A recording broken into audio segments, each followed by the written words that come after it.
Hey, Road Runners, welcome back. It's another year, and it's been a hot minute, huh?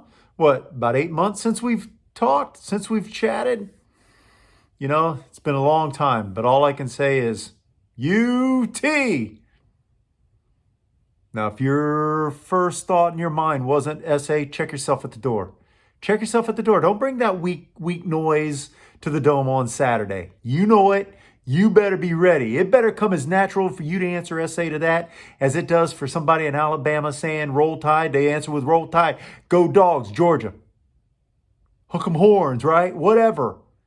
That's who we need to be as fans, right? Absolutely. So we know it's orange out day. We know it's orange out day. I got the blue hat, matched blue helmet. I got blue shirt, rocking the old school New Mexico Bowl. Wasn't a good win. Talk about that. Wasn't a win.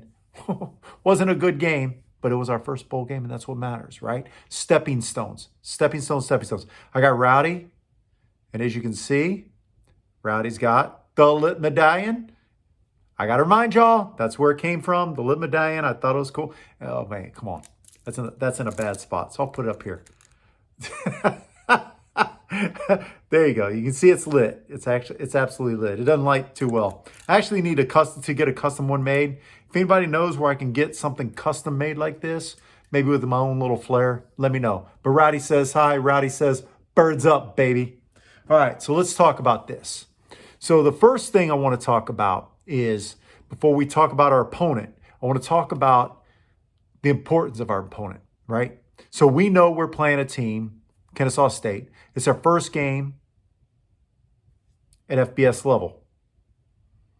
There's a saying, you don't really know your team till about the 10th game of the season, right? Because that's when you've been through everything. That's when you've been through everything, or so you think, right? Do you recover from bad losses early? Are you that team? Have you gotten healthy? Have you managed your injuries, right? For us, we've never really had an issue at the beginning of the season. Not that I can remember. Correct me if I'm wrong. Read the comments. You know, correct me if I'm wrong. If we've had any early season kind of fumbles, kind of mess ups, whatever that you scratch your head and go, how, right? Now, last year, right? Year before, we had a kind of a not good out of conference, but we had a really good, solid campaign after that. Won a lot of games in conference. We were in the hunt. In 1 year, we won them all, right? In Conference USA, won the conference championship. Last year, we had a chance at it. We knew who we were, but we let it slip away in our final game of the season. And ultimately, it didn't matter, right? Even if we had won, we found out we wouldn't have been in the conference championship game. But we didn't play all that good. Now, that's managing expectations, right? That's the consequences of success. Can you live after building those expectations? Tomorrow's game is not about those expectations. Tomorrow's game is, 1, did you practice? 2, did you listen? 3, do you know where you need to go? 4, once the punches start flowing, are you going to roll with them? Go, that's okay. You can back me up now because I'm setting you up for a counter punch, right? That, or you know what? Say, hey, you want to fight in the pocket? We're going to fight in the pocket, right? I'm using a lot of fight analogies, right? You see the lightweight guys, they get in the pocket and they stay in the pocket and they just throw punches, right? Heavyweights don't necessarily do that all that much, right? They can give and take, right? So what are we going to do? How are we going to show up? Are we going to be the team that looks prepared? On paper, they were 3-9 last year. We should come out. We had a much better football team. We got a lot of questions. In my mind, we've got a lot of questions. But are we going to come out as a team that's superior? And I don't want to say we have to finish the game in the first half. You know, that kind of stuff. This ain't, if this was the 4th game of the season and they were 0-3 and we were 3-0, then heck yes, I would say that. But things happen, right? You saw Colorado against North Dakota State. Dakota State is a multi-time national champion coming off a successful season, right? They were ready to play. They've beaten FBS schools, right? Colorado still got a lot of questions. I mean, how many games they win last year, right? So you get that. We're not in that situation. So we do have to come out firing on all cylinders in some portion of the game, right? Okay, it's done with that. Let's talk about some important connections. So, we started football in the year 2011, right? It was announced in 2007. Kennesaw State announced in 2006. They started playing in 2009. They're on their only head coach. Their only head coach has taken them to the FCS playoffs. Yeah, multiple times. Now, last year they were 3-9. Don't know why. Don't know how that happened. But you know what? You never know. They're in Georgia. They're a school in Georgia.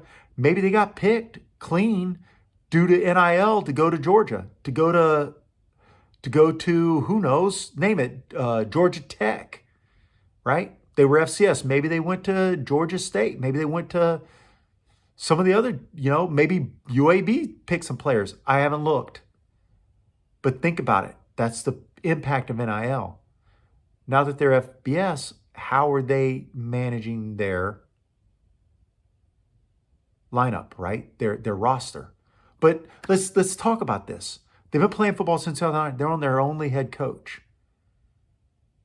We're on our third. We have similar histories. We have moved much, much faster. They've been kind of stagnant a little bit, right? Maybe they wanted to stay FCS. Maybe they said, you know what, Sun Belt Conference maybe said, hey, we'd like another team out of Georgia, right? And they might have said, we're not ready for that. We don't have the finances.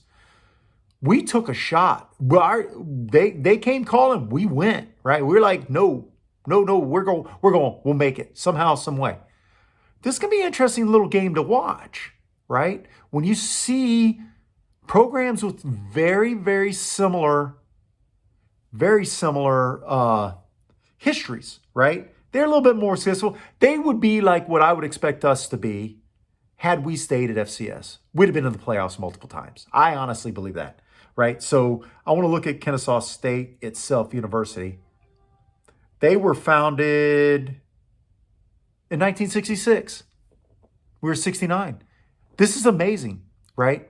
When you look at Texas, when you look at A&M, when you look at Baylor, you look at U of H. U of H was playing football in the 60s, right? Maybe even in the 50s. But they've been a school for close to 100 years now themselves. Texas A&M, 150 years, right? That's how big of a head start everybody else has on us. So we can't rest on our laurels because they may have a new attitude about moving up. And that was my lead into the shirt, right? The New Mexico Bowl. What did we find out about ourselves when we saw that New Mexico Bowl? That's why I talk about the end of the season. That's the end of the season. Our kids played hard. But what did we ultimately learn? And if you sit back and you look at that game, missed opportunity. We missed a lot of opportunities for the following 3 or 4 years, right? We haven't missed a lot of opportunities for the past 5.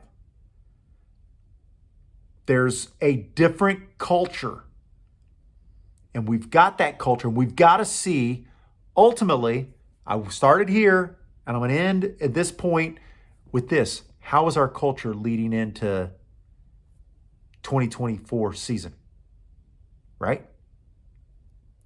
How's our culture leading into the 2024 season? Think about what I'm asking. I'm going to speak to you a roster thing here, right? Hold on, let me get to it. Give me a moment. Oh, come on.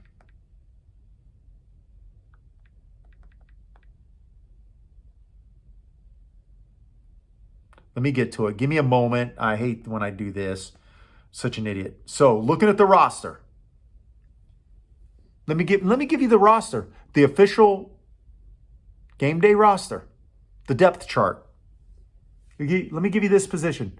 You'll know if you follow football. Devin McEwen, DJ Allen, Jaron Randall. Willie McCoy, J.J. Sparkman, Jamal Hardy. Chris Carpenter, Amador, Jace Wilson. What name is missing?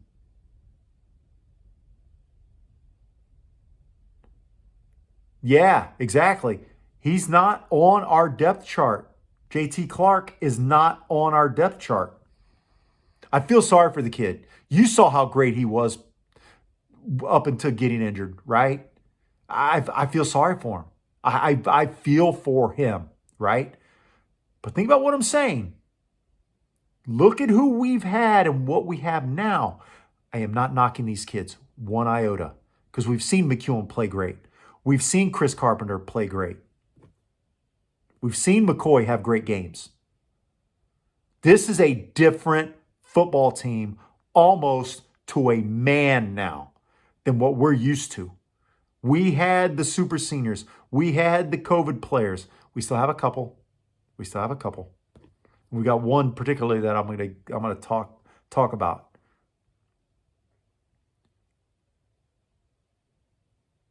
But we've got to see how that culture carries, right?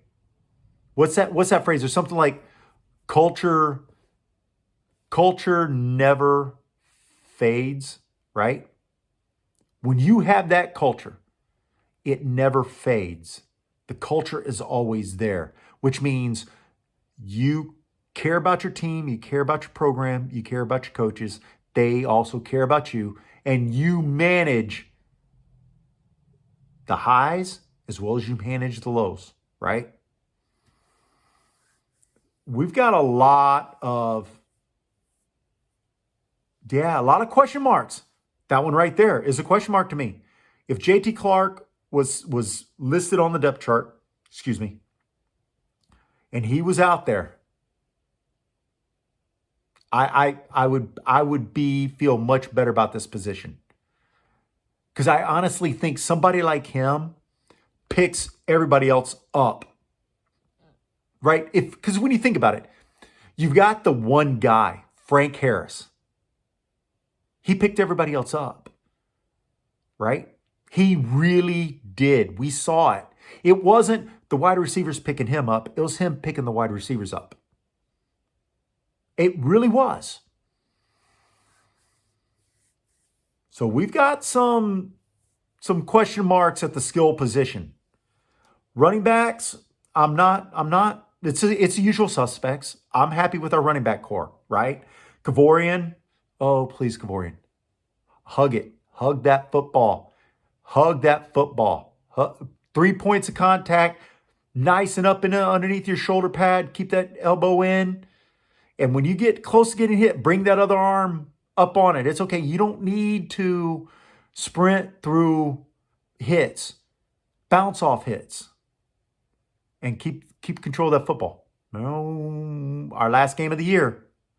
How do you finish, right? Our last game of the year. We knew who we were, and we played hard in those games, but we shot ourselves in the foot with turnovers, right? That's my point about knowing who you are and why I mentioned missed opportunities also, right? So we still have Oscar Cardenas coming back. He's number 0. I like our offensive line. I think our offensive line is probably, I think it's going to be our strength of our team, our offensive line. It really is. And it has to be. Absolutely no how, no way can it be the offensive line. I hate doing this because people will say, oh, you hate your team. You hate these players. No, Frank made our offensive line look a little better than it was, is what I'm saying, right? Now, we had a lot of injuries, but these kids, Godnet, James, Tatafu, we've got some seniors and juniors in there, right? Garth, he's a redshirt junior. Missouri, he's a redshirt junior. I think we've got some players. We really do. Now, our tight ends are they're going to be our typical tight ends, right? You got Oscar leading the way, but we've seen Houston Thomas play well. We've seen Dan Dishman play well, right? And we got this other guy, Overmeyer, now. He's a redshirt freshman. So I look to see us be, especially with the new time, I hope, with the new timing system, a little bit more ball control, a little bit more, yeah, if you can strike fast, strike fast. But it's okay. Get the 5 yards. Work for yardage. Because if you work for yardage, man, you wear out that defense, man. That's a beautiful thing to watch. And this time, and if you look at the way the timing is, it's just like the NFL, right? It's just like the NFL now. Let's see. What do we got for special teams? Kickers, kickoff. Chase Allen is our kickoff, backup kickoff. He's our place kicker. Tate Sandell's our kickoff. He's our place kicker. Holder. David Amador. Whoa. Okay. Cade Collenbach is our long snapper again. Austin Phillips, he's come back. He's a redshirt freshman. He redshirted last year. So there you go. Punt returner, Chris Carpenter. We know he's fast. Kick returner, Willie McCoy. So I like what's happening here. Now, what is a little amazing? Amador is a wide receiver, right? He's not a QB. Usually you got your backup QB as a holder, right? Because they typically have the best hands in that situation. Because you're used to getting the ball to them. So even the backup QB is usually a holder. A lot of times it's your starting QB. Because they're used to snaps, right? A little interesting little thing. A little interesting, but hey, if he's the best, he's the best. Do it, right? Now let's talk about my guy on defense. I'm not going to lie. I've got a man crush. I've got a bro crush, whatever crush you would call it, on Donye Taylor. We've got some fantastic defensive football players right now. We do. But if you think about what I'm telling you, we got Jamal Liggett also, Jamori Robinson, right? These guys are seniors. But look at the amount of games played and snaps played, right? Donye is our last line, is the next in line of who do we have before him? His brother, right? Who do we have? Corey Mayfield, Dadrian Taylor, right? Name the rest of the guys like that, right? Nick Johnston, right? Just we're always on the field and we're always in position. He's that guy for us now, right? This is his final season. And I wish him all the luck. And man, he's like on the field, I'm telling you, if you ever do sports with me, he's a kindred sport, man. Kindred spirit. There's just that intensity. Nothing's fun. You know what's fun? Being the best I can be when I'm on doing something physical like that, right? When I'm doing some kind of physical activity, some kind of sport. I'm not having fun being last. But if I'm being last and I'm performing at 100% that I think I'm performing at, it's a little easier to swallow, right? A little easier to accept. But I'm not happy winning and being a terrible player. Nope, that's not me. And that's Donye. You can see it. Our defensive line, so we've got Simmons as a starter, Brandon Brown as a starter, and Joe Evans as a starter. What you also want to look for, do we rotate those three deep, right? So when we go with Simmons, do we get to Triplet and Wimberly quick? Triplet found himself kicked out of a game within the first 5 minutes of the game. I think it was his only series, only play he played, if I'm not mistaken, right? I talked about it in one of my videos last year. And we'll see, right? Do we get to those guys fast? Because that's going to be important. Because when we play teams like Army, we've got to get after their offensive line and push those fools back, right? Linebacker, Jack linebacker, like I said, is Ligon. Mike linebacker is French. Donye's the money back. Or if they play with the cornerback. But, you know, we got a really interesting defensive scheme. I think our defensive coordinators is kind of underrated, flying under the radar. And I like that. Because we seem to give up a lot of yards. right? We're not for lack of a better phrase, we're probably closer to how the bend don't break defense, right? Think about it. We gave up a lot of yards, but when we needed to not break against Western Kentucky, we didn't break. They did, right? We won those shootouts. But we always managed to keep staying in the game, bending, but didn't break, right? That's important. There's a lot of new players. Okay, so that's enough with that. I think that's enough with that. What do you think? How do you feel about this season? I'm going to tell you right now, and have always been honest, right? I have always been honest. I have never blown smoke up our program's butt, right? I've never talked about my predictions with, navy and orange colored glasses, even though I got some somewhere. I don't know what I did with them. I need to put them on when I do this prediction. But this isn't going to be an easy year for us. We've proven we can't beat Army. We beat them one time. And that was a thriller, right? But we can't beat them. So we play them again. And I'm tired of playing them. I really am. I hate Army. I hate them. I hate them. I hate them. I'm going to say it. I don't care. Hate me. Doesn't mean I'm unpatriotic. And here, let me tell you something. Let me look at it this way. Those kids got jobs. Whether we're at war or not, those kids got jobs. What do our kids got after that, after the program? Bupkis? Think about what I'm saying. So I don't understand anybody saying, well, I serve, so they're kind of like my favorite team even when we play. I'm happy if they beat us. It's okay if they beat us. No, it's not. No, not at all. Not at all. Enough of that. Okay, so there's one loss. That's what I'm predicting. Let's start with game one. We're going to win. I got that. I got that as a victory. I got that as a relatively easy victory for us. Who do we play a second game? Ooh, huh? We're on the road, right? You think Texas State is a worse team? They're a bowl game. They're a bowl winner, right? Mm-hmm. I'm going out on a limb, and I think Texas State gets off the schneid against us. I really do. So I see us as 1-1. Game 3, Austin. And here's the problem with Texas State before Austin. We might be looking at Austin. We might be. That wouldn't you?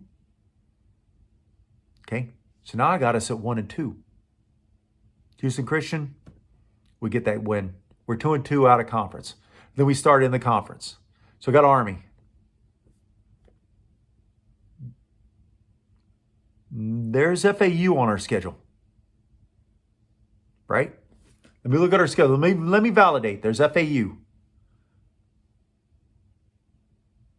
Let me validate our schedule really quick. Really quick. Because I know that this is going to be a little, I know that you guys are going to be mad at me. Yeah, FAU. Now here's the best part. I think we take the rest of the game, the rest of the schedules, except for Army. I think we take Memphis at home. I really do.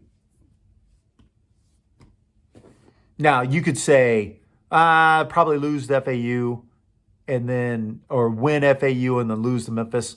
You could convince me, but I just have this feeling. I do. I don't know what it is.